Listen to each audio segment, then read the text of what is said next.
Beautiful souls, how are you? I hope you guys are having an amazing day. Welcome to Self Love Sundays. What a gift it is to share with you. It is a privilege and an honor to be holding space here with you. And every Sunday, I like to get together with all of you and discuss. How are you? I hope you guys are having an amazing. Every Sunday, I love to gather with you guys and review the deep work that we've been doing throughout the week. Because of the nature of this universe, because of how everything is in harmony with the cycles of life and death, we are often going through cycles, collective cycles, in which we are repeating patterns. And what we want to understand is to wake up consciousness enough to have the awareness to observe those patterns as they come up, as they present themselves, as they're embodied, as they are lived through your life experiences. And so today I want to focus on one of those elements of these cyclical patterns and see what we can dig up in the subconscious mind through our meditation. Let me share this post.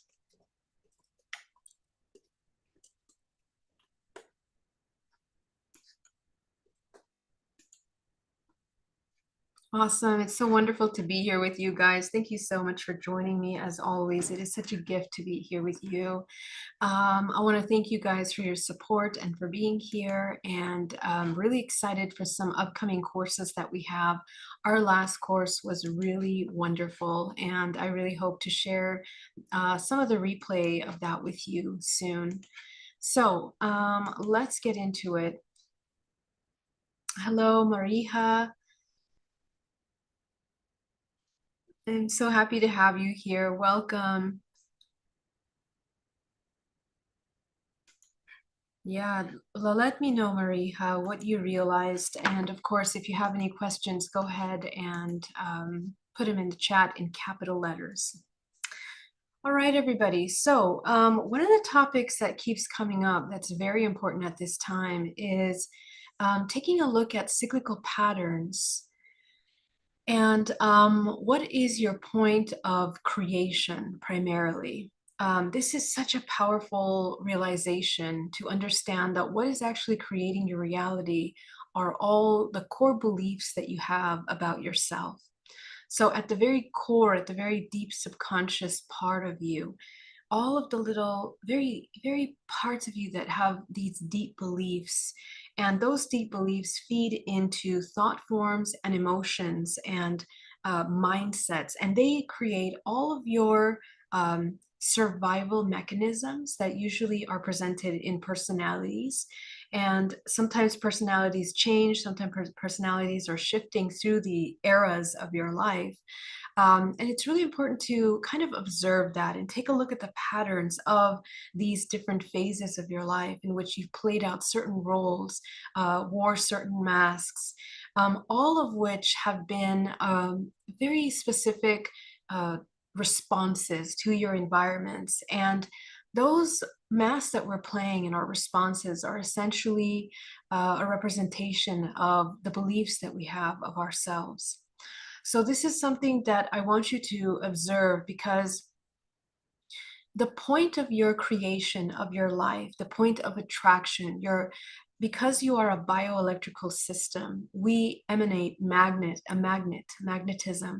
And that magnetism is what will completely attract you and connect you to people, places, and things, and events and scenarios that will enhance, trigger, reinforce, and prove those core belief systems to you in a way that if you have a very strong belief about yourself, for example, you're not powerful enough, or you're not good enough, or you're not loved, or you're not seen, or you're not heard, or you're not capable of achieving something, or we have these belief systems that as a result of trauma or our life experiences that happened in childhood, we really hold on to the child, and we are paralyzed in the child, in that energy point. As I mentioned many times, traumatic memories are very, very powerful energetic reference points that we have and we hold in our field. We also rewire and fire them, just like neurological pathways. These energetic reference points of memories, we reinforce them by repeating them, and also by feeding the thoughts, the many layers of emotional thoughts that sustain that belief system. So if the trauma is rooted in a memory of a childhood and we continue to take on the belief that we took on, let's say mom didn't look at us and didn't attend to us. She was so busy being a mom. She was busy surviving, being, a partner in her partnership and a parent, that she forgot to make time and space to connect intimately with us. That would we would create a perception that perhaps we're not as important, or our emotions don't matter, or the way that we feel doesn't really matter. So if little thoughts like that were born at a very early age, from there were created beliefs. And so those beliefs that are created are funded in our mind, in our subconscious mind, by emotional patterns. And we actually live an entire life seeking out those patterns to confirm those emotions within us. So what happens is that powerful emotional input that we're putting into the system is the generator of experiences. It literally becomes the generator of your experiences. So if you are wondering, why do I keep coming into repetitive experiences, traumas, pain, suffering, then it's a very good idea to kind of review and see, first of all, what is the pattern that's being repeated? And you simply can acknowledge that by understanding the emotion that you're feeling right now in this moment. The emotion that's coming up in this exact moment is essentially the product of those core belief systems. So this is what we want to kind of look at. The invitation is to kind of get into that emotion. And usually these emotions are going to be so strong, and we often spend an entire life replicating the scenario and magnetically attracting scenarios, people, places, and things that will reinforce that scenario in our life. And then we spend the other half of our life running away from the very difficult, painful emotion that those scenarios cause. Okay, so we have an entire life of really having a hard time with really discerning truth. And we live in a perpetual self-created cage of suffering, essentially, in which we haven't really learned how to assess truth. We haven't learned how to assess truth as a child in that moment of trauma, and we haven't learned how to assess truth as an adult in the sitting with that discomfort in order to find the truth. So a lot of what healing is, and the alchemy, the process of alchemizing these powerful emotions, is to go back to that emotion. And it's not that you are going back in time or revisiting old traumas. That trauma and that pain is existing in you in this moment, because it is what created whatever life scenario that you're experiencing in the now.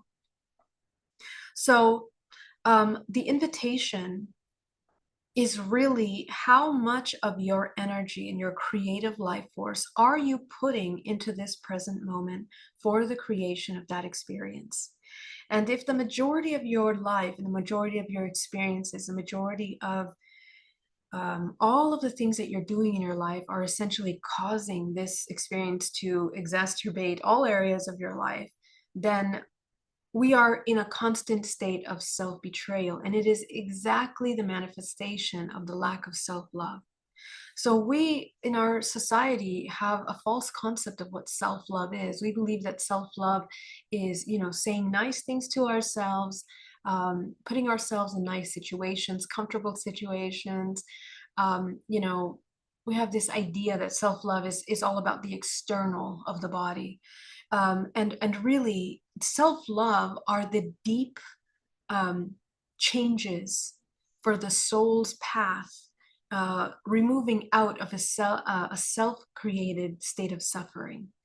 And so if the human can begin to observe their life experience every moment, and that love, which is the awareness of what is happening with this whole organism in this moment, how is it holding space, how is it feeling internally, how is it experiencing the external world, and begin to kind of observe what are the things that I am doing to myself, with myself, in order to continue repeating these patterns of self-destructive behavior.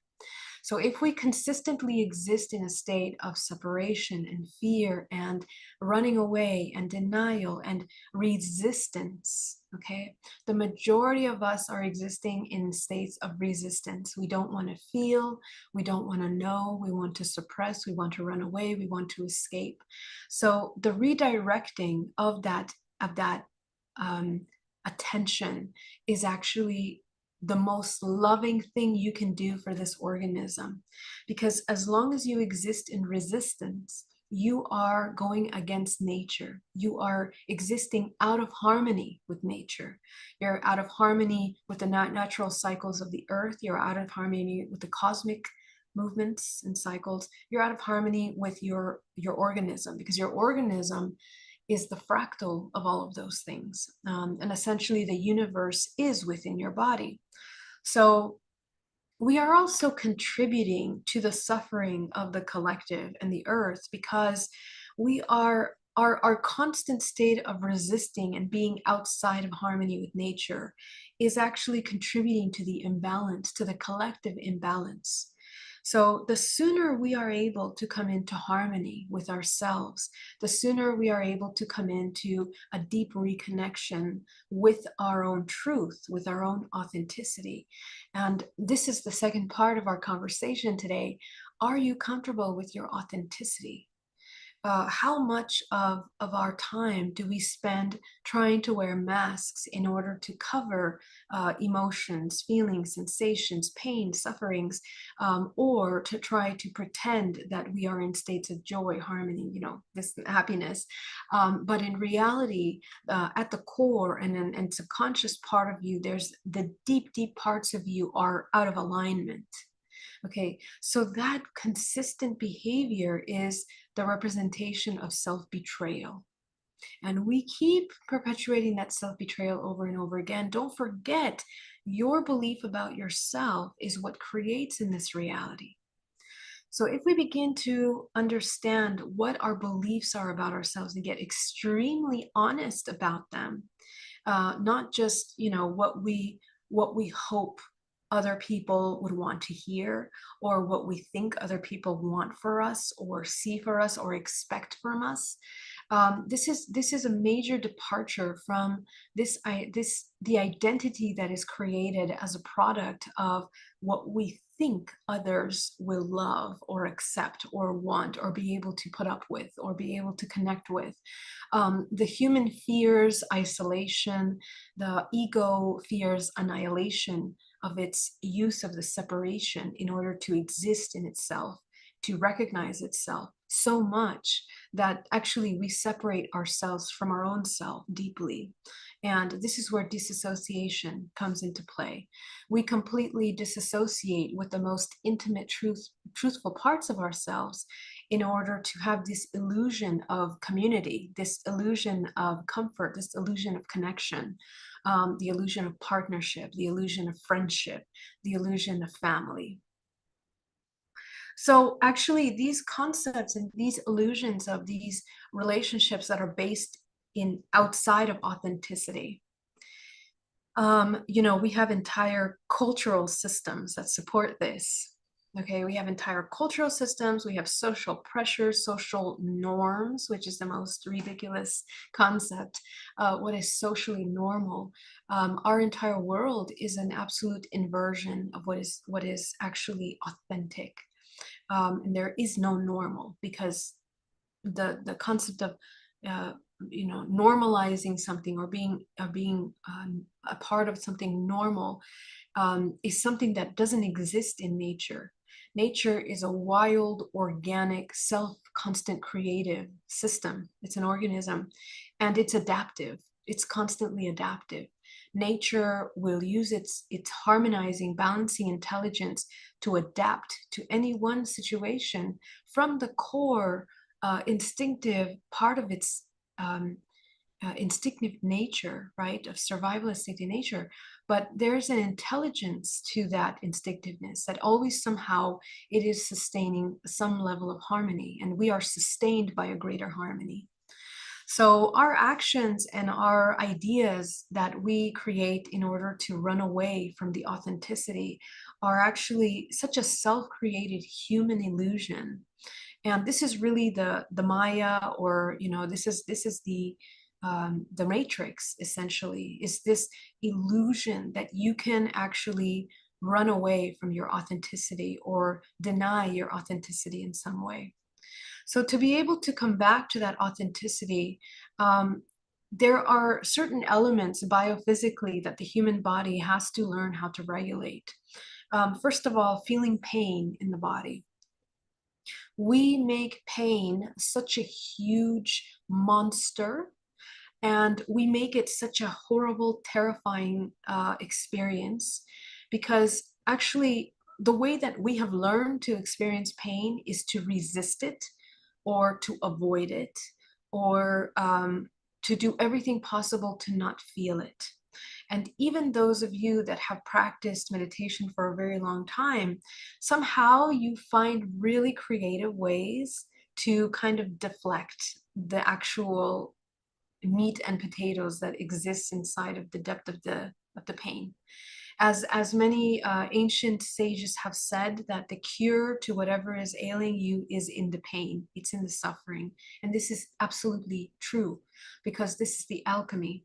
That is where we find the transduction, the transmutational opportunity for us to begin to transform a lower state of energy, of emotion, into a higher state of energy and emotion.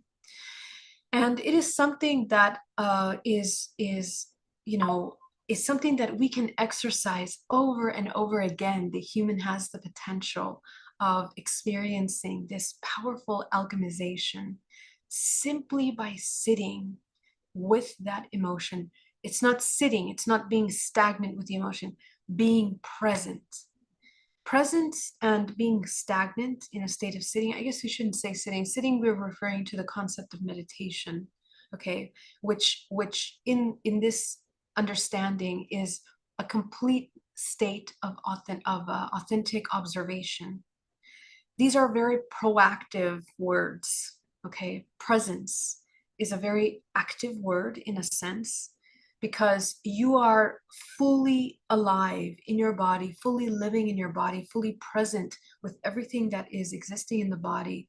And you are not judging or compartmentalizing or resisting. Merely being fully present with all of what you are, whether it's comfortable, uncomfortable, good, bad, ugly, beautiful, whatever, however your mind and the ego wants to split, compartmentalize, cut, split up all the things that you are observing of yourself. So that observation of observing emotions is something that actually is quite instantaneous. And this is something that we have to train. We have to deprogram the body from being stuck in the sensation and feeling of the emotion. And let me make sure I'm clear about that. We utilize the emotion of the sensations and feeling body in order to fully be present with an emotion. But the body falls asleep very often. And as soon as the body starts to feel an emotion, it gets intoxicated or addicted biochemically to the sensations of the emotion. Okay, so let's say the emotion is terrible. Let's choose one that's always so hard to alchemize: anger. You have a very powerful anger, and anger overcomes you in such a powerful way. In fact, your stomach muscles contract, your organs contract, your digestive systems becomes slower. okay? Your heart rate goes faster, okay? So all of these things, you get flushed, you become red, your skin becomes red, you get hot. Look at all of these biophysical reactions to this emotion. It's very much a physical reaction. So all of those reactions are produced by your survival reptilian brain that are then about to send signals into your body for survival. Now, what happens over evolutionary time is that, and not just evolutionary, but also epigenetically, how we have learned to respond to anger based on what we have observed as a child, what we've learned from films, what we've learned from television, what we've learned from our friends and our family, are all going to program the way that we're going to pick up the information and respond to these biophysical responses. And a lot of these biophysical responses are actually programmed from what we've learned already. They are, as a child, the innocent child that observes the family members, mother and father, or whatever, brother and sister fighting, how they have responded. The child picks up every single movement, and the child is so innocent in that it hasn't produced those reactions yet. And you will notice this in little babies that, the child, it begins to exert, you can tell when the child becomes uncomfortable and angry, but they don't really know what they're feeling is angry yet. They don't know the words and what that means in this picturesque concept that we create as humans, okay? So the child begins to feel it, and the way that they express their anger can be very organic, right?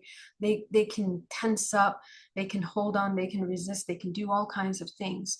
And again, all of that is a memory of what the child experienced even in the womb, okay? So in the womb, if the mother had a lot of anger, okay, the memory of her tensing the muscles and the nervous system and the amount of adrenaline that's running through her body is also running through the child. So the child is privy to that, and the child is feeling and memorizing these sensations and recognizing them biochemically, physically, energetically through the DNA. So we are reinforcing ancestral patterns of behavior, and through the generations, epigenetically passed down these programs of reaction.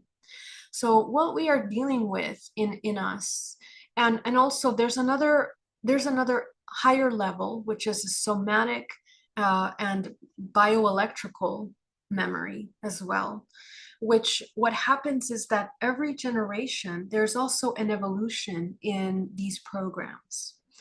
Our survival mechanisms are not only memorizing the biophysical responses, but they are memorizing and holding on to psychological concepts around the trauma.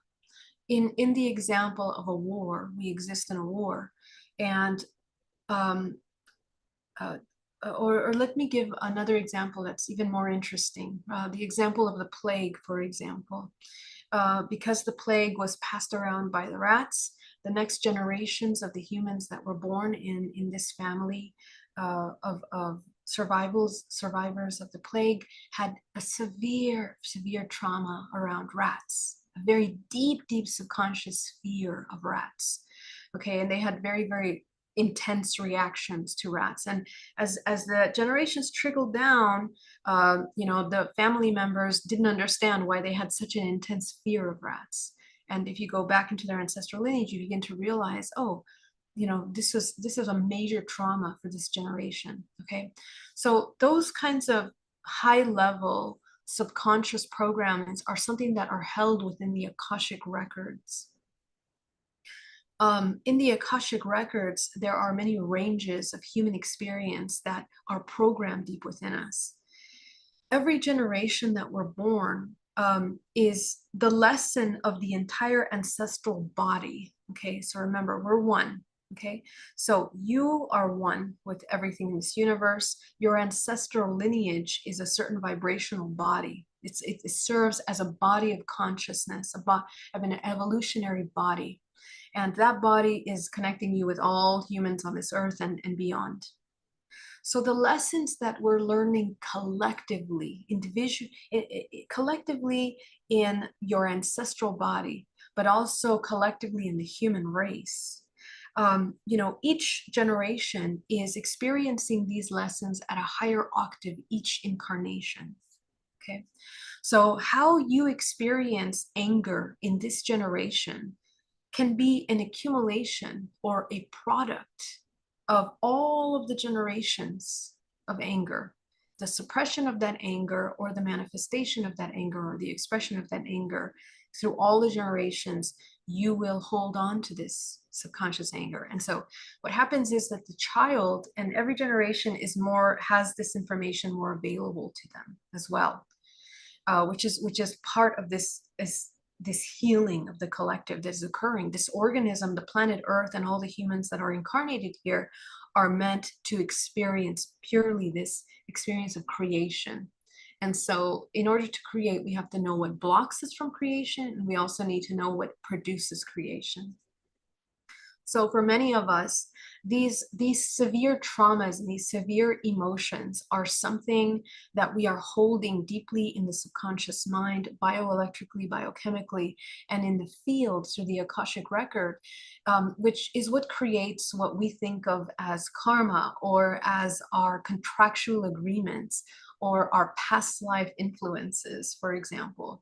Now, please understand that the model that I am discussing, these concepts are non-linear. They are all occurring simultaneously, which is why each human generation has such a intense power to alchemize generations of trauma through your life experiences, through your presence in this moment. And the presence is required in order to observe, what has been suppressed for generations within you. When you do DNA reprogramming or when you're doing hypnotherapy, you are going into those layers specifically to uncover the amount of anger that you've been holding on for generations, the amount of belief systems that you are reinforcing lifetime after lifetime that produce the attraction to the experiences that you're having in this lifetime. So in that case, we understand we are not victims of anything. We are pure creators of everything that we're experiencing. In fact, the moment you wake up consciousness, you have a choice to end these cyclical patterns, the cyclical patterns of trauma, the cyclical patterns of pain and suffering, of disempowerment. The moment you wake up consciousness, you're like, oh, now I understand. I fell asleep in this moment and repeated a pattern. And now that I find myself in this awareness, I can wake up again and I can choose to change the response to this experience. That awareness in that moment is what's going to help you understand how to fully feel emotions. So because we are, again, biochemically addicted to the sensations of emotions, we are deeply, deeply subconsciously attracted to emotions. To feel an emotion is a very short-lived, informative session that the human has to experience in order to inform itself on the information that I just mentioned. And so for example, in the anger, to observe what the anger is doing in the body will help you interrupt the biochemical addiction patterns to the physiological responses that you have for an emotion. And anger is just one example. I even invite you to do it for joy and love and happiness and peace. And the reason why is this. Because in the same way that we're talking about programs for deep, darker, heavier emotions, we also have programs for high vibrational emotions. And this is one of the limitations of the human race as a collective, that we have not learned yet how to love purely. We have not learned how to surrender into peace. We have not learned how to express joy authentically. Majority of humanity is afraid of those positive emotions. We're afraid of surrendering. We're afraid of being vulnerable. We're afraid of expressing. We're afraid of expanding into those emotions.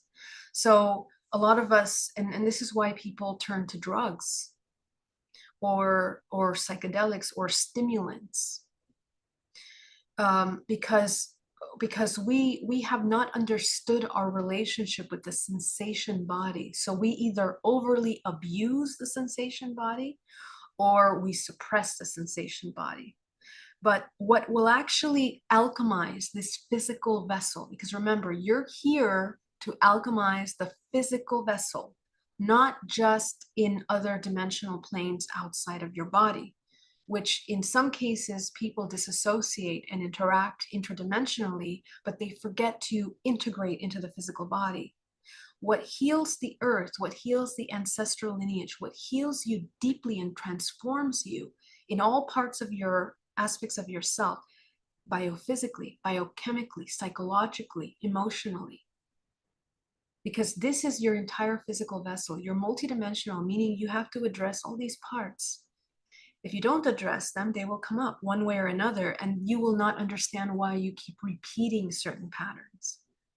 So the addressing of all these, the multitude of yourself in one element of yourself is what will help you really end a generational pattern. And this is actually what will change epigenetically how you are sustaining the programs you hold within yourself. And from there, what you carry on to the next generation. So if you give birth to a child and you have alchemized these many, many, many belief systems around anger, pain, you're not going to hold those emotions the same way your mother did, or your grandmother did, or your great grandmother did. So what you're going to pass on to your child will be different. And the invitation in the terms of healing, for those of you that are light workers, for those of you that are healers, teachers, is that each human becomes a living example of that 0 point, of the most optimum sustaining of co-creation, the most optimum holding of life force.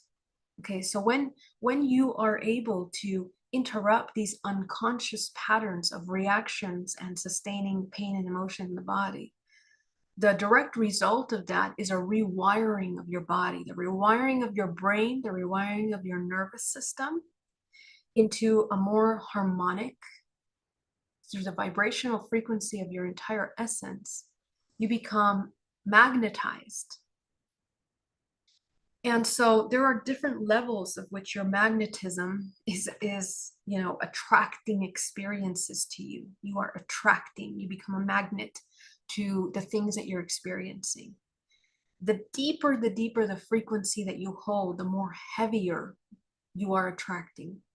The higher frequency you hold in your body, which is how you are holding the reaction of your emotions, biochemically, emotionally, physically, psychologically, that is actually the shift and the alchemy of this human vessel.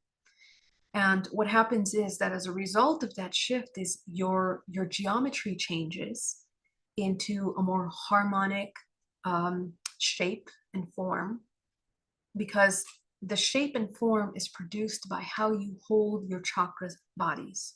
Okay, so a chakra body that is holding heavy dark emotions constantly, fears, angers, hates, all of these emotions, your certain chakras are overactive and so others are underactive. The higher vibrational faculties are underactive in those cases. We disconnect, we sever the cord from source, which severs our connection to the Akashic, which severs our connection to truth.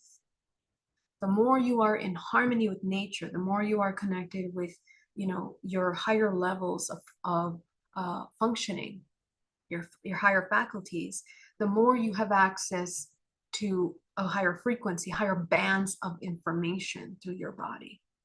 So a lot of times when we are in despair, in pain and suffering, we cannot even access these concepts. They are not true to us. They are not real to us. We don't see them. We don't understand them. We can't even conceptualize them because of how you're holding your energetic body. So this is why I teach a lot about working with your chakra body. And training your body by shrinking the overactive, controlling the overactive chakra, so that you can see with your third eye as you develop your intuition, what is it that you're processing out of balance, out of harmony within you. If you're looking from the root chakra to your body, you will not be able to see. And if your root chakra is wide open, your solar plexus is wide open, we have a huge inflated ego, that wants to control everything. The kind of control that I'm talking about, the chakras, is not the same control as the ego willing to control external events or internal events. We're talking about the mastery of this physical body from an understanding of how you function. We're talking about reharmonizing your body as you begin to understand how to organically bring yourself in harmony with nature. Now, those chakras are going to contract naturally anyway when you go into harmony with nature. When you activate your intuition and you trust your intuition and you develop your intuition, your chakras are shrinking and moving, contracting and expanding naturally. We just have forgotten the awareness of that. And right now, it's almost like we're actually completely controlled by the external. And when we cannot control ourselves, because the only thing you can control is yourself. You can control your emotions, your reactions, and that's what working with the chakras and controlling the chakras is about. You're controlling and shifting your perception. And essentially, you are looking to understand yourself in a way, and it's not really so much of understanding. It's about letting go of all the belief systems and all of the false concepts that you have adhered to yourself, in denial of what you innately are, which is absolute, authentic expression of creation. So what we're doing is we are unpacking, deprogramming everything that we took on that denies us from our innate experience of purity that we have within ourselves. As a child, you were completely conscious. You were in that pure state of creation. You allowed yourself to experience love, joy, happiness without any restriction, without any fear. That's what we are coming back to. We're coming back to that childlike state of innocence in which you are a pure creator in yourself. And in order to do that, we have to deprogram all of these little concepts and lies that we keep telling ourselves about ourselves in order to restrict our creativity.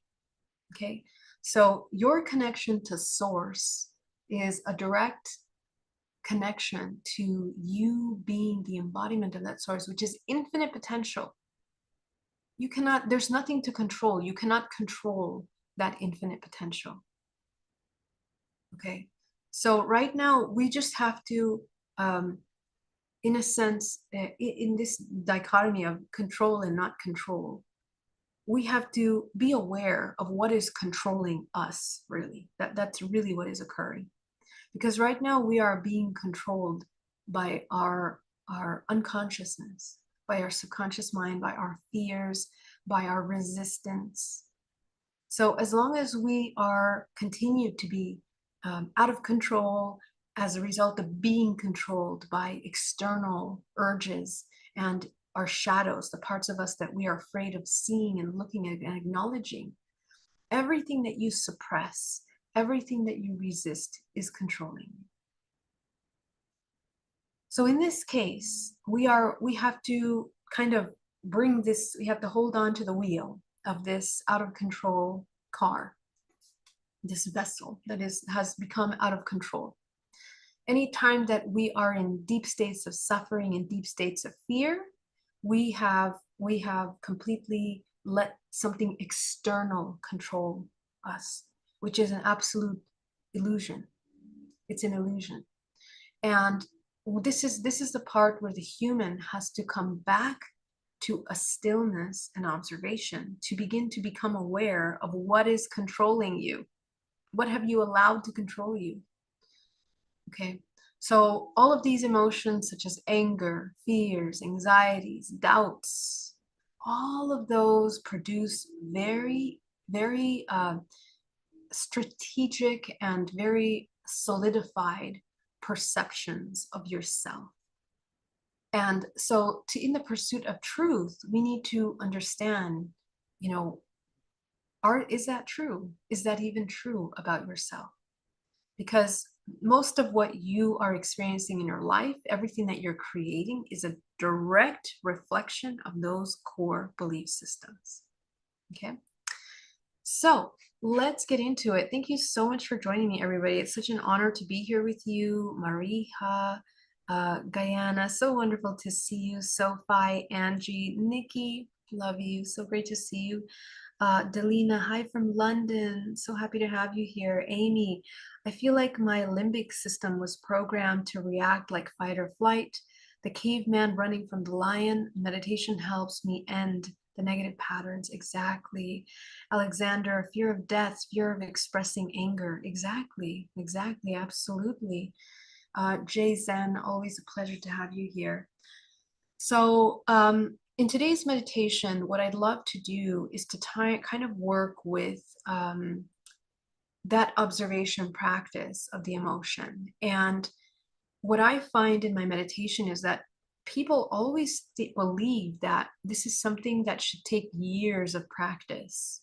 Okay, but I do not find that to be true. And I also train with my clients, my students to learn to come to that observer in order to identify that core root by looking at the layers of emotions that we have suppressed. Really, an emotion that you've been feeling and resisting for the past 15 years might only take you 15 minutes to get to the core of it. And once you understand that core of it, there is an incredible release in the body, and an internal peace is cultivated in that way. Okay. On the other side of it, is sustaining that. And that's the other part that we have to learn. Because once we find the core root, how do we keep that? Because what's going to happen is that we've built an entire life around feeling that emotion, the reaction of that emotion, and we've created relationships based on the way we react to that emotion. We've created personas as a result of the way that we hold that emotion. We've worn many specific masks, and we have other people outside of us that are now used to that mask that we wear, and they expect that mask, and we've programmed them also. Okay, we've programmed them to behave the way that they do in response to our programming. So we program each other. And so, for example, in husband and wife situations, the person that is holding and resisting their anger, for example, let's say that constant resistance of the anger makes this other person feel like they don't care, or they're not even really worrying about what's happening, or they don't care about them enough. So there's a lack of communication. So let's say this person begins to address this anger, finally, comes up, goes out. It will be a dynamic that will be very difficult, because after that, they won't have that resistance anymore. And this person built an entire relationship, an entire survival persona, survival mechanism, survival personality, survival behavior in order to sustain the family, this unit, house chores, house habits, house behaviors, interactive, communication habits. Think about that. Entire spheres of a life is built under the way that you manage your emotions. And because we're in an interconnected universe, we also have programmed others to respond in that way. So the alchemist, and the courage of the alchemist, is to be able to come into their authenticity.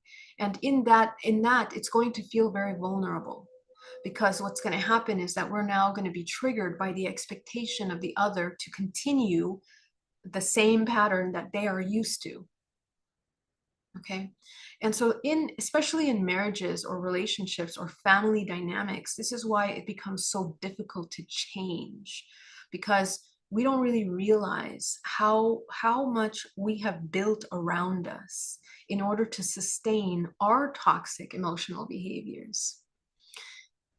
And it's the same with happiness and love, that one day, if you start expressing happiness from a real, genuine place, people might say, what's wrong with you?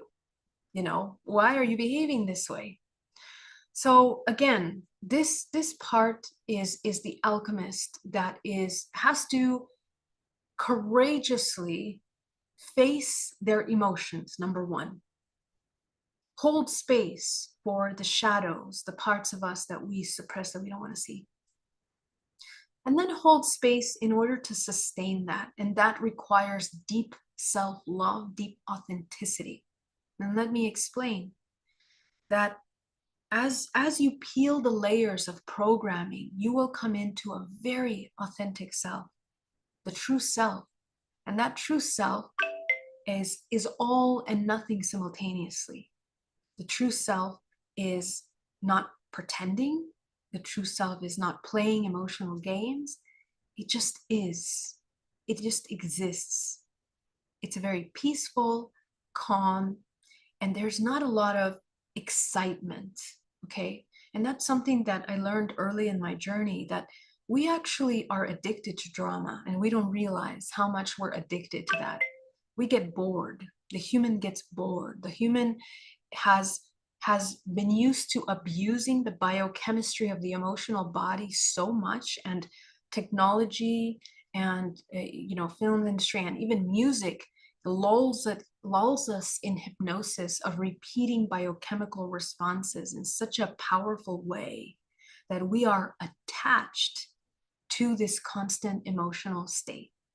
We don't even realize. We think we're happy, we think we're complete, we think we're whole, but in reality, a lot of us is depleting the life force in this manner. And then we wonder why we are not, we don't have what we need, why we don't have money in the bank, why we don't have a relationship, why we don't have the dream life, why don't we have everything that we desire, we truly core desire from this innate whole self. Okay, not from the ego that wants to just fill a hole, a void with desire. That's not the desire we're talking about.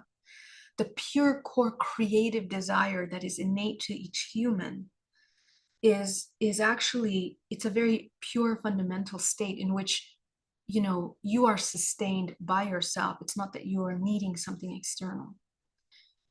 So you will find that your needs are going to change completely. Your needs for relationships, your needs for certain conversations, reactions, the way you dress, the way that you communicate, the way that you express yourself is going to change. So that authenticity, and you will see that the human needs very little from the world from that place. That's why this entire industrial civilization of consumerism thrives out of your unconscious dormant state of hypnosis.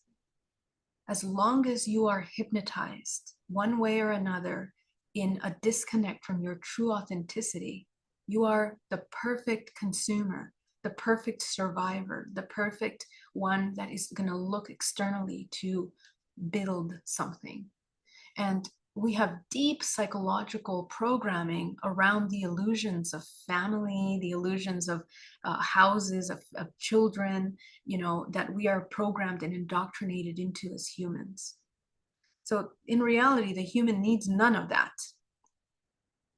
Okay, none of that. Our state of harmony, our state of peace is right here. In this moment, in this exact moment, you have absolutely everything. There is nothing that you need. And so this is a new way of understanding yourself as a human. And the invitation really is, do you have the courage to sustain in your authenticity? And what will provide you with that courage is love. And this is actually the real love. The love of this organism in its pure state. The pure love of being, the pure love of existing in the stillness of that infinite potential, which runs through you, every vein of your body, every cell of your body. And your ability to sustain that level of peace and harmony is something that you will learn how to hold in your body as you regulate your nervous system, and as you surrender, and as you accept. So this is the integration part of you that is recollecting and reuniting all the parts of you that you thought needed to be separate, that you thought needed to be compartmentalized or put in different parts of this world, the ugly and the good, in order to be accepted or to loved. By whom? By yourself, really, because yourself is the one that has abused yourself. We have become our abuser. So many of you that are existing in this constant state of self-doubt, of self-rejection, of self-judgment, of self-hate, of self-doubt, all of these programs, you keep doing them to yourself at the core. And this is the source of your creation, because we keep attracting the same scenario that will reinforce that belief. We tell the universe, I'm not worthy, I'm not worthy, I'm not worthy, not worthy, not worthy, not worthy. Okay, so obviously the universe has to respond with an event that helps you create that unworthiness, experience that unworthiness, relive that unworthiness, reinforce that unworthiness. So this is such a powerful realization that the moment that the human wakes up from this dream state of creation, this unconscious dream state of creation, now the human begins to come into pure creation. And a lot of us, because we are addicted to this concept of victimization, we feel that we have to make ourselves pay the price, right? So on top of the suffering we went to, we have to beat ourselves up a little bit more to let ourselves know that we messed up or we failed, okay? But actually, they are such futile states of perception. And again, we have to mature into an understanding that the present moment in its raw, authentic truth is actually the pure state of creation. So just bring yourself back to that pure state of creation, of that pure authenticity of yourself each time, allowing yourself to program in your body bioelectrically, energetically, biophysically, emotionally, psychologically, coming back to that 0 point that is being created each time. It's from this authentic state that you are your most powerful creator. It's from that authentic state that your body heals. Like illness cannot exist in that body. Okay, and if you have some long terminal disease, its effect on you will be better, because the body will sustain some level of harmony even in the chaos, internally, externally. And so what will happen is that the universe will respond. The system of creation, you are the universe, are going to respond in creating a life that sustains that peace and that harmony. So from the subconscious belief systems of the way that you feel about yourself, unworthy, not good enough, blah, blah, blah, all these things, you come into pure creation, 0 point. Now you have infinite potential of creation. Okay? So let's get into it. I want you all to get really nice and comfortable. And if you have any questions, go ahead and write them in capital letters and I will answer them at the end.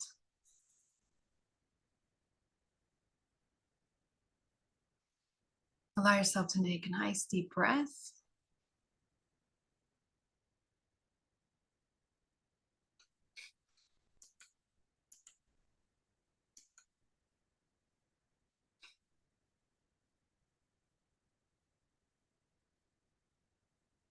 With every inhale and exhale, every breath that you take, allowing yourself to come into a state of complete relaxation and calm.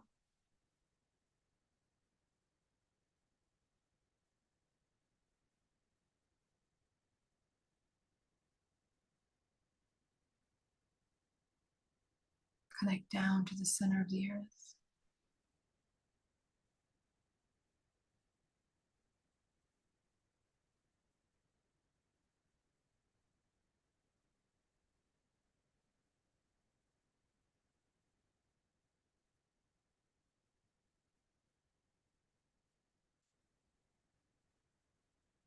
Go ahead and shrink your root chakra, your sacral, your solar.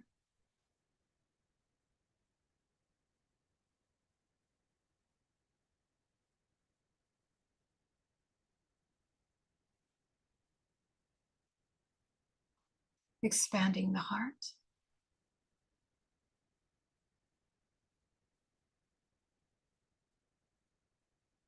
front and back. Remember that your chakras are spheres around your body.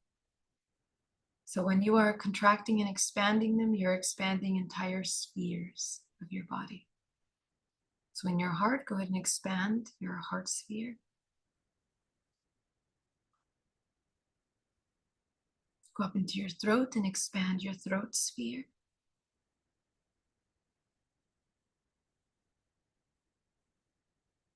Open your third eye, go ahead and expand your third eye sphere. Go up into your crown, expand your crown sphere.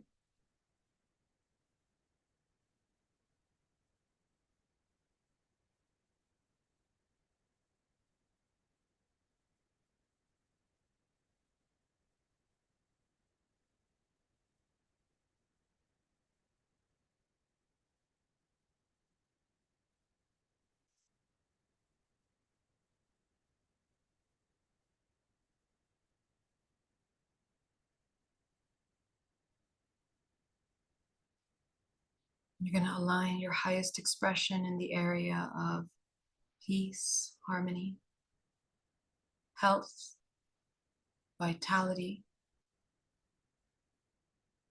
consciousness, purpose.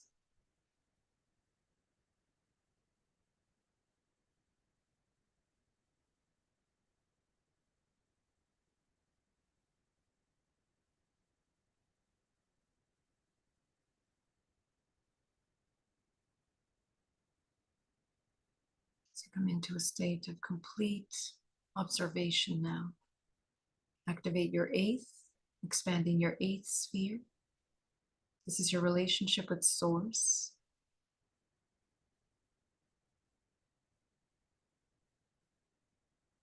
Expand it all around your body. So that is your primary filter of perceptions coming from a higher octave at all times. Allowing you to see truth, allowing you to access the information of the Akashic throughout your day, throughout your moment, rather than being disconnected from higher truths, from your truth, your authentic truth. And that goes beyond this matrix conditioning. Go ahead and bring from the center of the earth a powerful wave of green life force rushing up your feet, the base of your feet, going up your shins, your calves, your knees, into the thighs, into the solar plexus, creating a vortex of energy at your center core.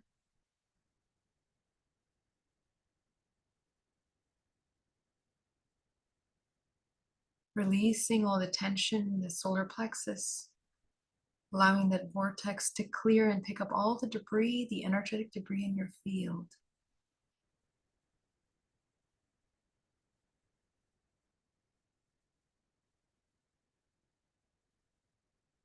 From source, go ahead and pull down a powerful wave of gold cosmic energy down from source, combining with the green earth energy.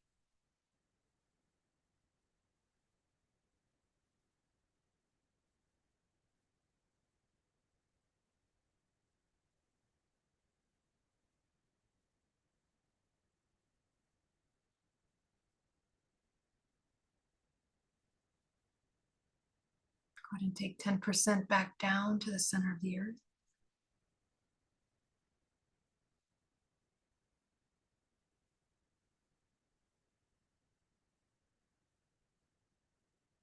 %80 up from the crown of your head, coating the outside of your body, outside of your field.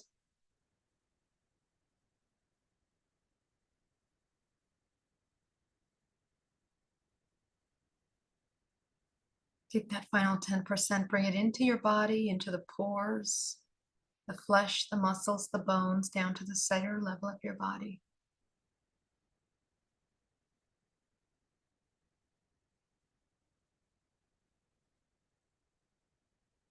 Rejuvenating, healing, restoring the body. Sending that energy to all the parts of the body that are needing extra support at this time.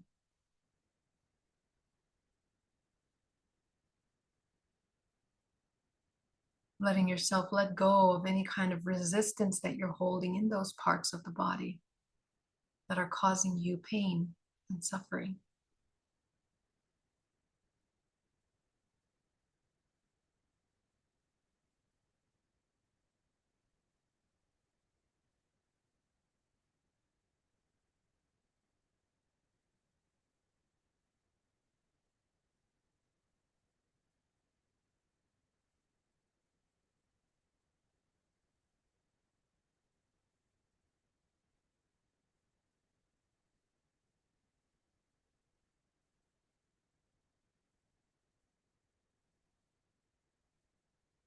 Allowing you each time to sit in sometimes uncomfortable states of relaxation.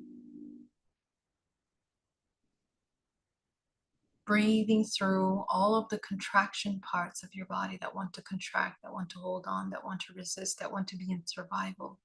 I want you to breathe and expand into those spaces to bring you deeper and deeper into a state of absolute calm, still expansion.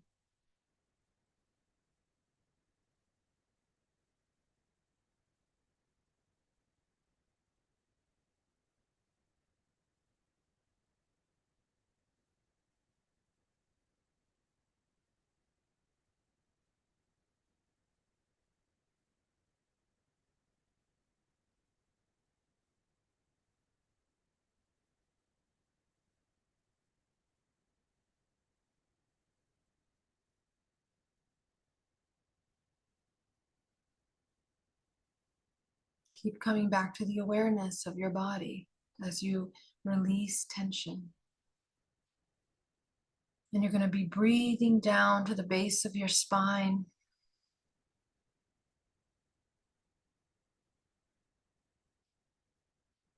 And exhaling.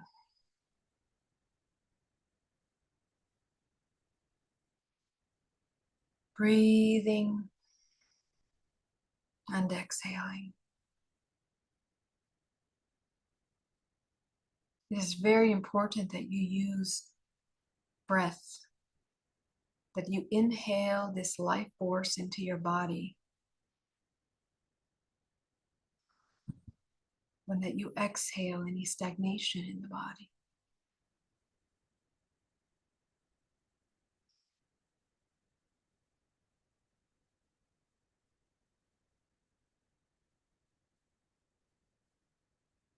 Allowing the belly to rise and fall as you breathe down to the base of the spine. Almost as if you're breathing and bringing life into all parts of your body at this moment. You're waking up the dormant states of every cell of your body that has fallen asleep. You are bringing presence to every cell of your body through your breath.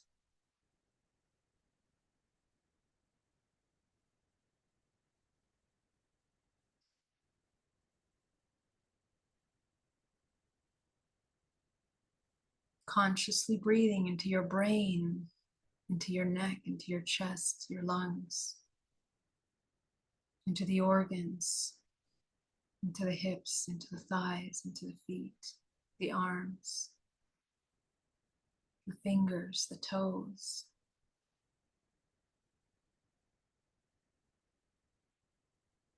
And with every breath, experiencing a deeper state of relaxation and release.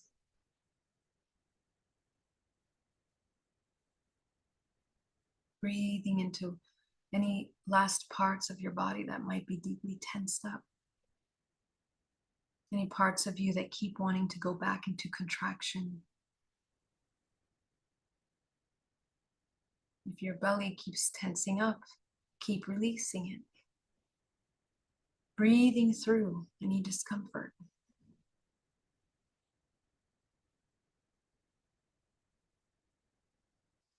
The body overcomes the discomfort the longer you observe it. And you're just left with the information.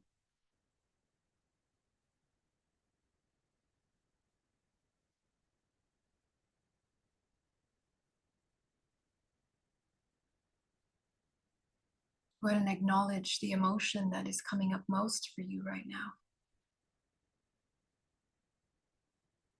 What is the emotion that you felt the most in the past 24 hours? If you don't know the name of the emotion, focus on the bodily sensation.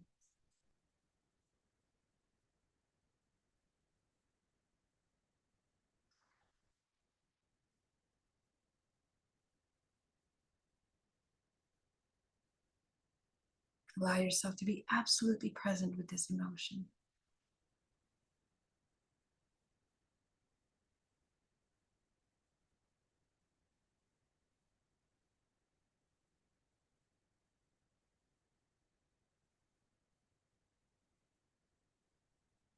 Name out all the emotions that you're observing in yourself at this moment. Do not miss anyone. You will observe the bodily sensation in the body or the feeling, and you will assign an emotion to that feeling. And allow yourself to do this exercise as an intuitive exercise. You allow the first thing that comes to mind to come up, the first emotion that comes up, the first thought that comes up, translating every time into an emotion. As you begin to uncover the layers that you're holding within your body. Maybe years and months of belief systems that you have been resisting in the order of these layers.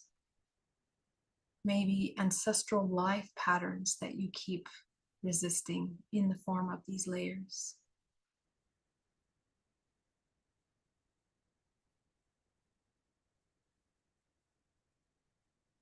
If there is any pain in the body that gets stronger as you go into these layers, focus on the pain and translate the pain as an emotion. So if that pain were an emotion, what emotion would it be? It might be one, it might be many. You'll notice that as you name out the emotion and allow yourself to feel it, that your body will release the actual physical discomfort.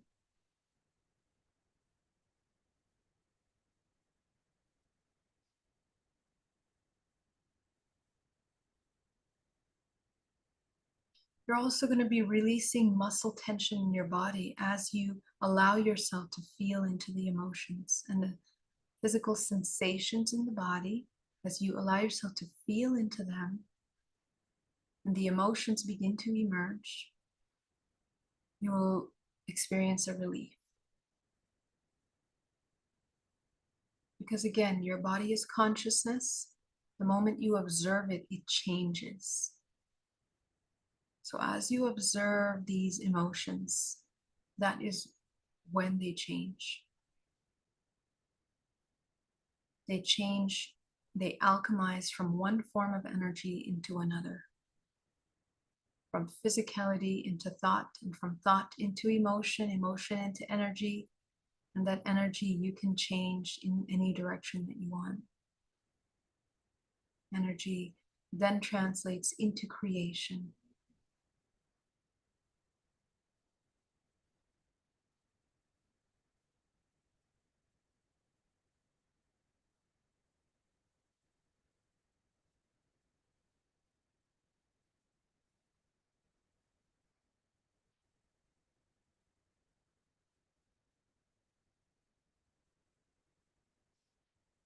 Begin to observe now as you have reached the core, pattern, the core program, the core emotion. I want you to begin to observe how familiar are you with this program, with this belief. How long have you been trying to sustain this belief, survive in this belief? How long have you been patterning in this belief?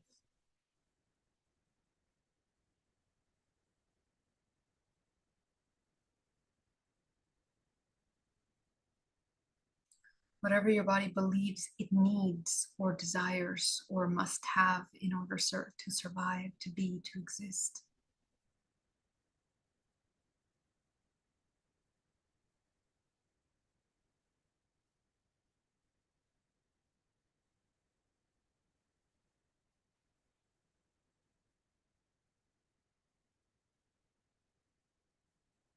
Allow yourself to access the deepest truth of this belief.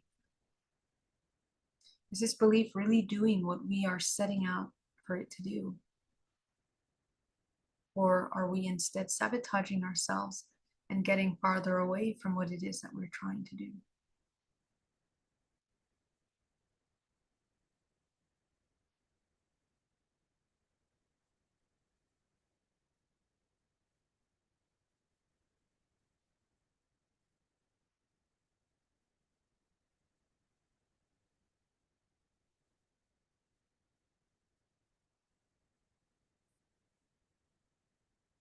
What is it that you need?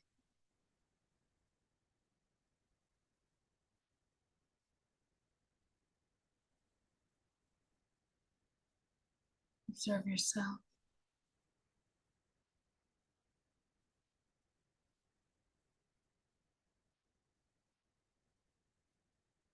Notice the effect that this belief has had on your life, on your relationships, on your body, on your authenticity, on your ability to love or to be loved.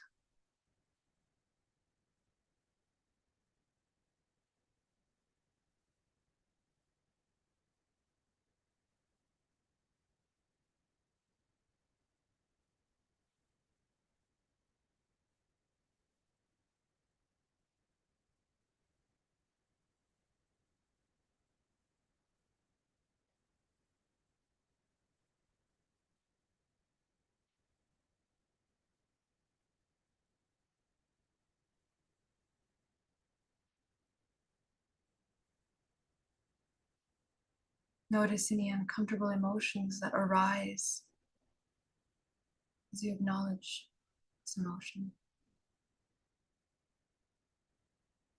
the effects of this program on your life.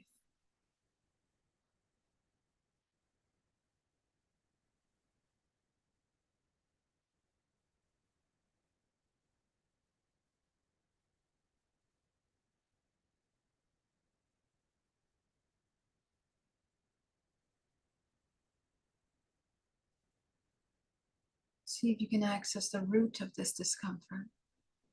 How far back are you feeling this discomfort?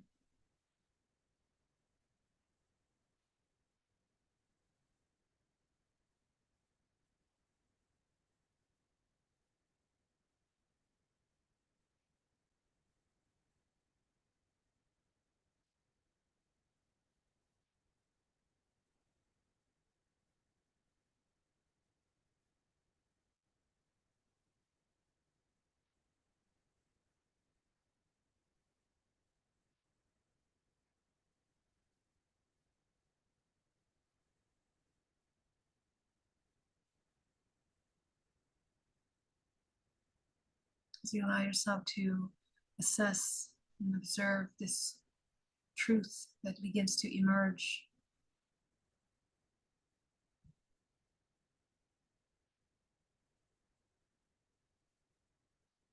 Allow yourself to reveal to yourself how these patterns, how these programs are affecting your health, your vitality, your creativity, relationships.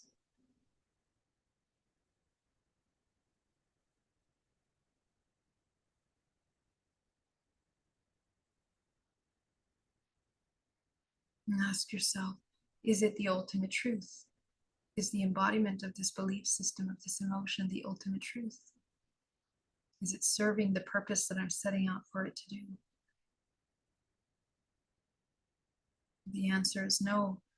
Begin to observe and explore what would be an opposite state of existing that would be more harmonious with yourself and with the all. How do we alchemize this constant state of contraction and fear and destruction?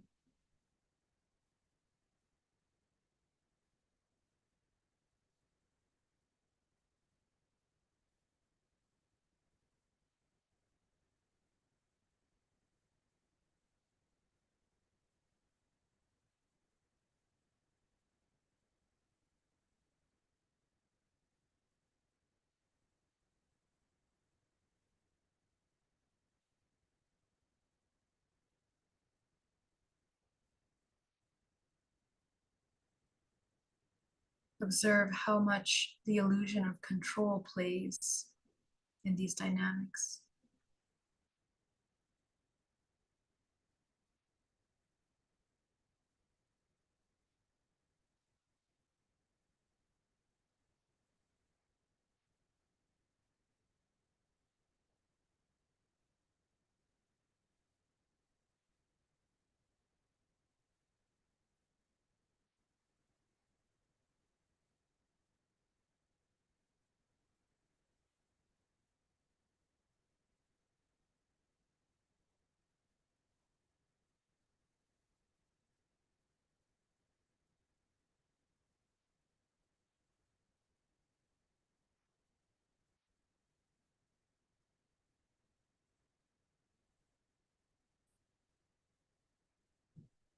As you begin to find your true self here now, you are observing the observer. Your true self is the observer here.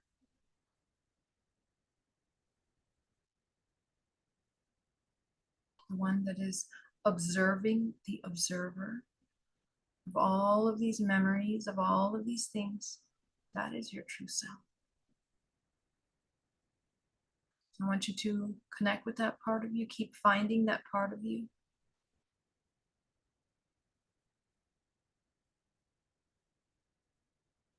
You'll notice that that part of you has no problems. That part of you is very still. It's very how it feels to be that part of you.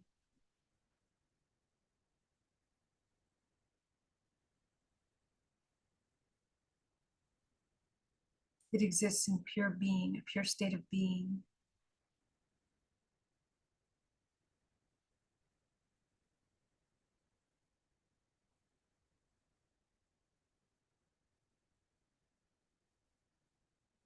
Go ahead and embody this pure state of being in this moment. I want you to get familiar with what it feels like to be in a pure state of being.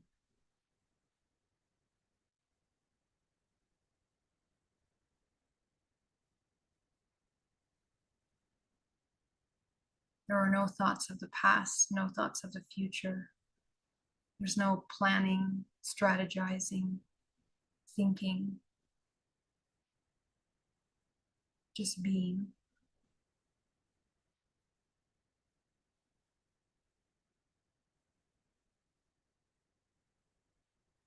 Observe any anxieties that come up with this need for the illusion of control, need for the illusion of restriction or resistance. Allow yourself to breathe through that, come back to the being state.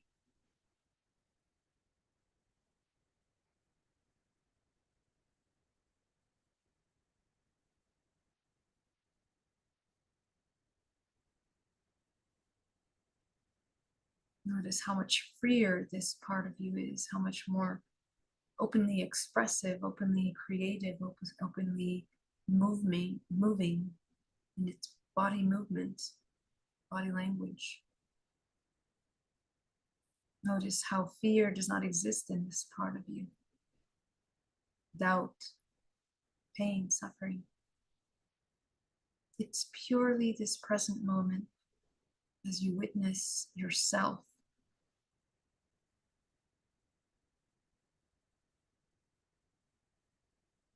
Breathe deeply.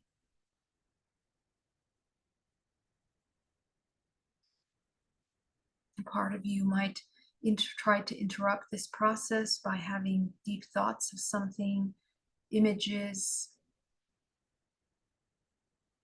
interruptions. Just allow yourself to breathe back into just the observer.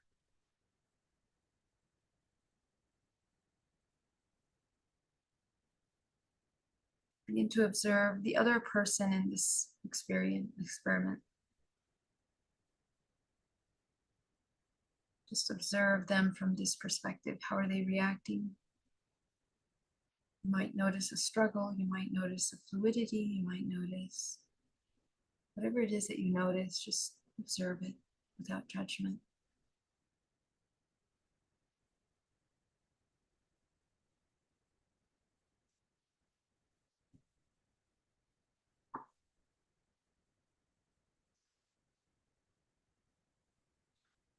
Go and allow all of your fractals of yourself that have existed in this constant state of suffering, this previous state. I want you to bring them into this 0 point.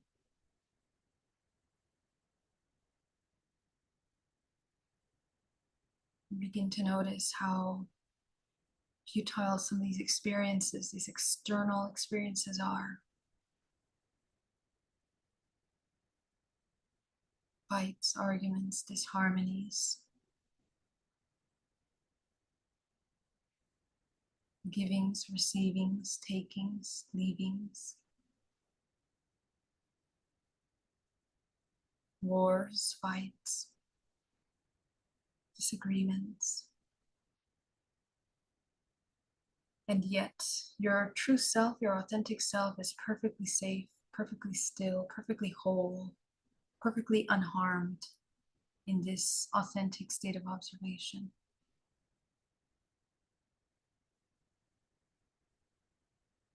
Breathe deeply into that as you allow yourself to surrender any need to control anything external or internal.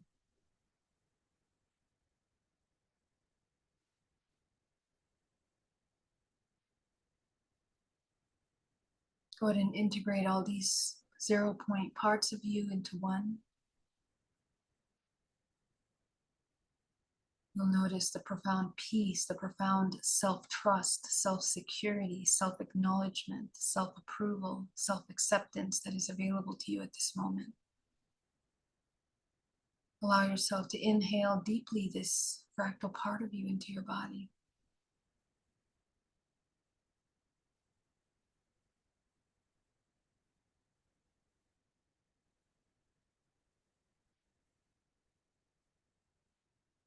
Go ahead and open the root, clear out the root. All of the past programs of control, resistance, fears, heavy emotions. Clear it out of the root. All survival programming that does not serve you. Go into the sacral and release any fears of exchange, restrictions, controls around receiving or giving, around harmony and balance. Go up into your solar plexus. Go ahead and clear out all the resistance in the solar plexus. These illusions of unworthiness, empowerment, disempowerment. Clear all of that out, allowing your pure, authentic state to emerge. Notice how much empowerment is available to you in this 0 point. And It's no longer about power, it's just about harmony with yourself and all things around you. That allows you to feel this feeling of empowerment.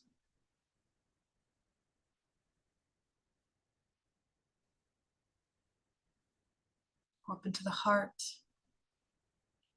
clearing all of the heavy emotions in the hearts.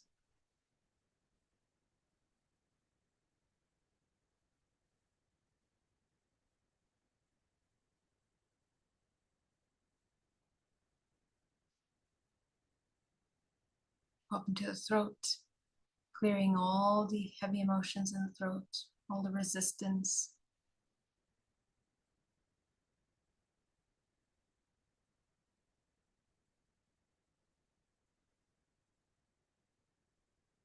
Go up into your third eye, clearing all the blockages in the third eye.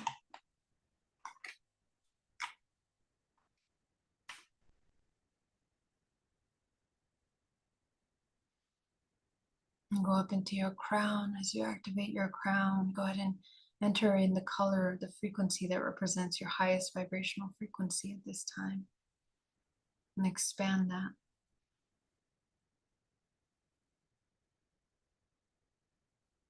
Go ahead and see the room full of your karmic contracts. Let's go ahead and eliminate that.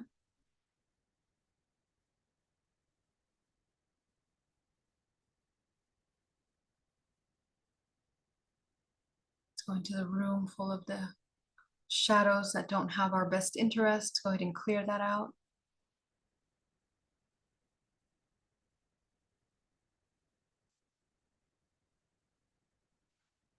Activate your 9th, your 10th, your 11th, your 12th, 13th. And above you is a powerful white light, a source. Anchor that white light down into your body. You are that white light. Whether you anchor it or not, it is through your body. All you're doing is getting out of your own way and allowing yourself to see yourself for what you really are. You are this expansive state of pure manifestation, pure creation, pure harmony, pure peace.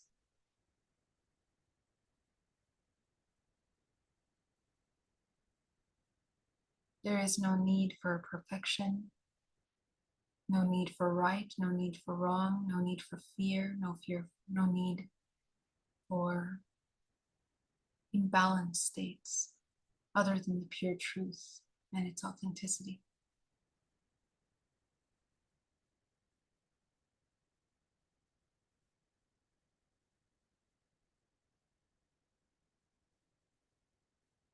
Okay. Allow yourself to come back into the room and open your eyes. And welcome back.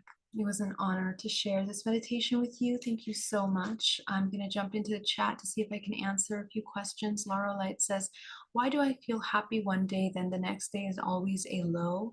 I'm overwhelmed by all noises, music before then one person talking to me after my Kundalini awakening.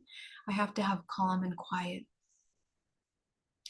Yeah, so Laura, in order to sustain this constant state, again, try to come back to that 0 point. As you saw, that 0 point, it doesn't need happiness, it doesn't need sad, it just is. And when it is, when you are okay with your authentic state, whatever it is, without any judgment or compartmentalization, that's where real joy will emerge. And you'll notice that has a very different quality to it.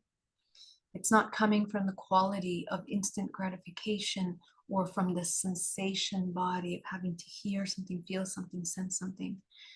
So I invite you to allow yourself to be in your pure state, whatever it is, whatever is coming up, as much as possible, and see and try not to judge when you're happy one day, or try not to be happy, or try not to be not sad.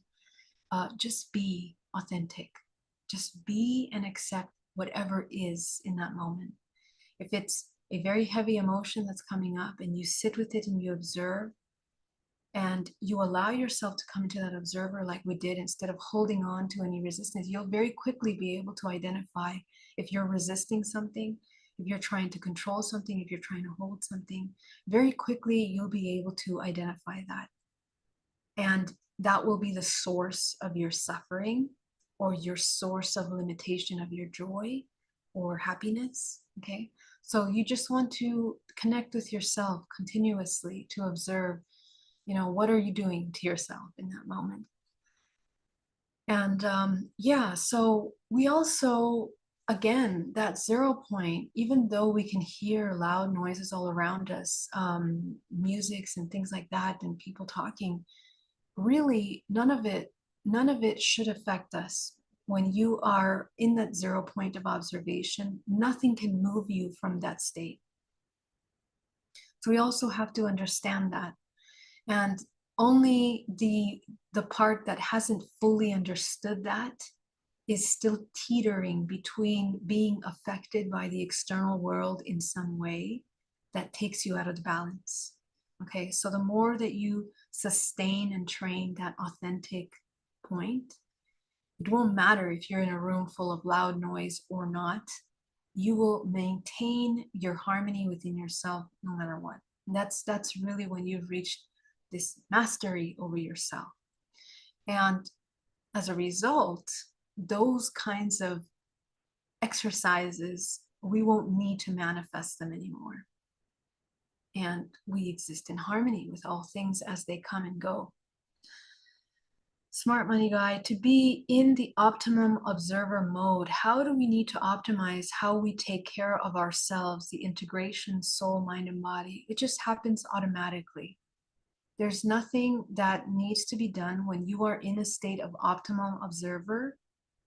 You innately access your authenticity and your truth, and you'll notice that more of your energy will go to doing what is truly in harmony with yourself. Whether it's taking a moment for self-care, regardless of what your busy schedule looks like, whether it's addressing this important issue, regardless of what your emotional state is like. Because now we're not redirecting our attention to being stuck in states of resistance, which usually cause imbalanced emotional states. Now you're addressing those things in the present moment. You are uniting yourself in oneness with all the parts of yourself. This automatically makes you more productive because you are in harmony with yourself and the things outside of you, and everything will fall into harmony with that. So you don't need to resist, maneuver, control, plan as much. Of course, we're going to plan what needs to be planned, but you don't exist in a state of survival. You don't exist in a state of lack. You don't exist in a state of striving or needing or control. Okay, so all of these things come into balance. And obviously, the integration of mind, body, and soul is a natural side effect of this observer state. Laura says, music and sound at shops and supermarkets are always overwhelming. I'm becoming more and more hermit. I fight between being alone and my ego thinking I need to be out in the world doing things. Yeah, so honestly, nothing should affect us in such a way that we come out of harmony with ourselves. That's the thing. So whether there's loud music, whether you're in the middle of a concert, to be with your harmonious state at all times and to be able to sustain that's actually the true integration of all your parts. And then, of course, what will happen is that you will automatically choose the kind of situations that you want to put yourself in consciously. And we move out of victim mode, like, oh, we had to go there, or oh, we were supposed to do this, or oh, we were supposed to do that. And we come into more, integrated states of congruent. Our actions, our thoughts, our emotions become congruent.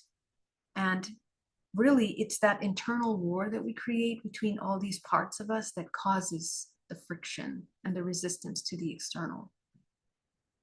To be able to witness all of these things that are happening around us and still sustaining your peace and your harmony, That's the thing, because the whole point of this human experience, is the contrast. Okay. So, you know, if we sit at home and end up doing nothing, connecting with nothing, not experiencing the external world, you're never going to grow. You're never going to evolve. You're never going to know the shadow parts of you that are still hidden.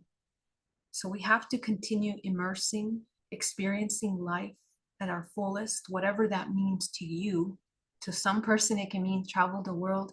To another person, it can be writing a book at home. Okay, so experiencing life to the fullest for your best experience, for your growth, and then manifesting those experiences that are most in harmony with your highest soul expression, and then existing in harmony in those. Because whatever we set out to do, there's always going to be contrast. And the purpose of those experiences and the gift of being awake is understanding the wisdom that comes with contrast. Contrast is always for growth. So having the maturity to understand that and hold space for that, and be constantly integrating yourself in these constant contrasts, sorry, that are appearing in your life.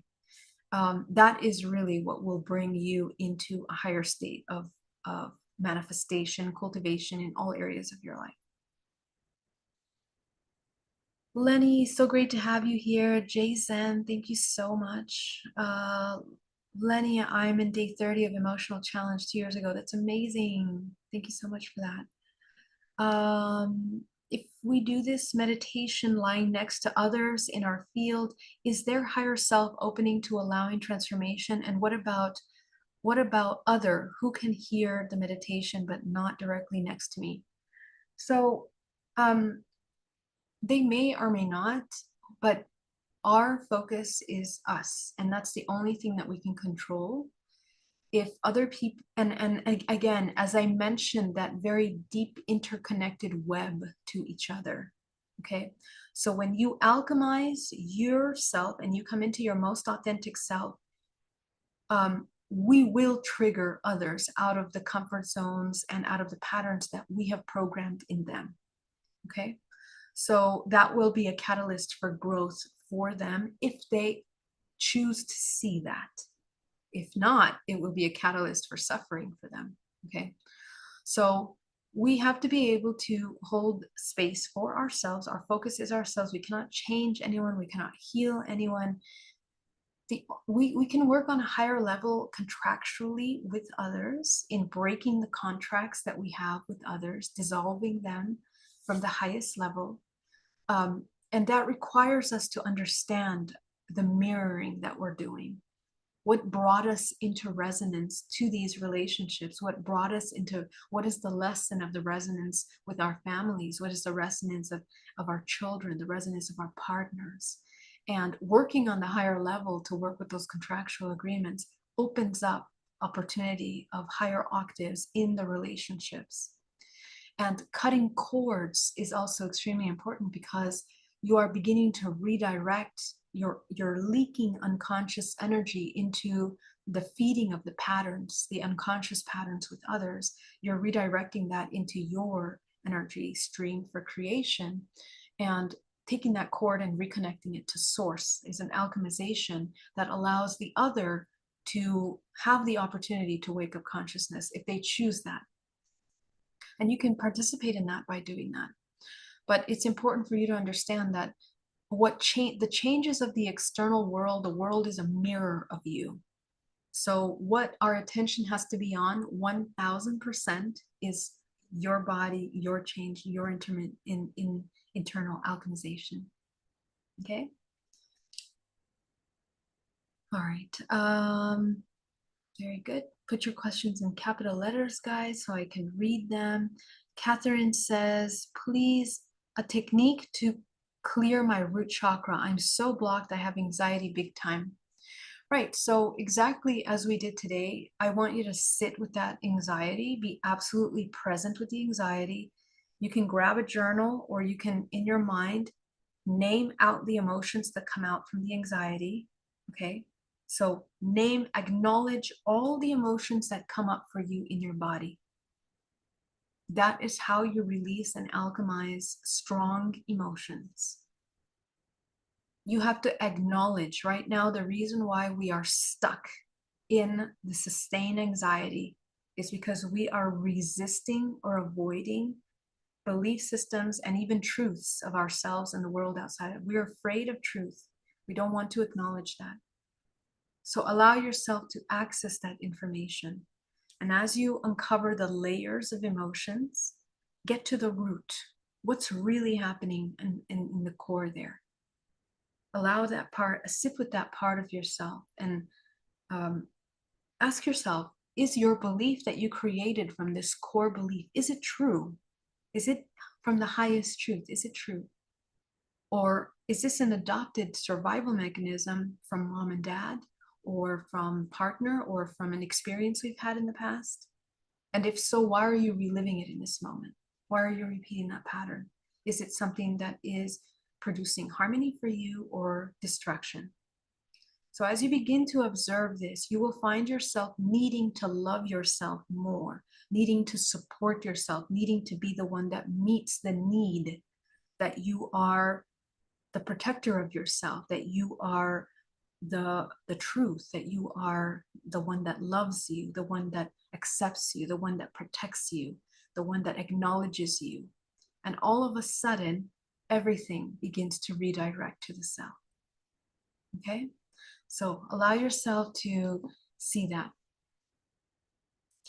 And that's how you will clear it. Okay? And in this technique as well, shrink the root chakra. Shrink your root, sacral, solar, open the heart, throat, third eye. It'll immediately change your perception of what you're experiencing. And sustain that for at least an hour without any distraction. Okay? And clear your energetic space. Clear out all the debris. Remove it out of your body. You are in control of your body. Okay? And then reopen those chakras. You can spin them really fast to clear them with white light and open them back up into a balanced state. All of the chakras open in balance in a line that is kind of like this. It's a little more open at the top and slightly more closed at the bottom, but still open, all your chakras. Okay? This is the harmonious state.